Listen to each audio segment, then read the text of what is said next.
Hello friends, എല്ലാവരും സുഖമായിരിക്കുന്നു. ഇന്നത്തെ നമ്മുടെ സ്പെഷ്യൽ ചാള കറി വെച്ചതല്ല കേട്ടോ കാണിക്കുന്നത്, ഫ്രൈ ആണ്. ഇതുവരെ അതുപോലെ ആരെങ്കിലും ഉണ്ടാക്കിയിട്ടുണ്ടോ എനിക്കറിയില്ല. ഉണ്ടാക്കിയിട്ടുണ്ടെങ്കിൽ അഭിപ്രായം പറഞ്ഞു കേട്ടോ. ഞാനിത് വർഷങ്ങൾക്ക് മുമ്പ് ഉണ്ടാക്കി കഴിച്ചിട്ടുള്ളത് കൊണ്ട് ഒന്നും കൂടി ഇപ്പോൾ ഇത് ചെയ്ത് കാണിച്ചു തരാമെന്ന് ഓർത്തിട്ടാണ്. ഇതിനാവശ്യമുള്ളത് സാധാരണ ചാള വറക്കുന്നത് പോലെയല്ല. ഇതിന് ഇത്തിരി റവയും ഇത്തിരി അരിപ്പൊടി ഉണ്ടല്ലോ, നൈസ് അരിപ്പൊടിയും ഉപ്പും കൂടി ചേർത്ത് പൊടി മാറ്റി വയ്ക്കുക.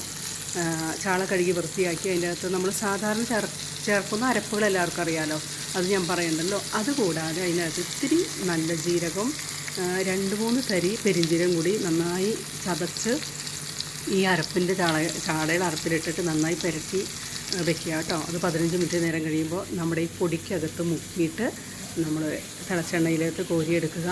നല്ല ടേസ്റ്റാണ് കേട്ടോ. നല്ല ക്രിസ്പി ആയിട്ടുള്ള ചാള നമുക്ക് കഴിക്കാൻ പറ്റും.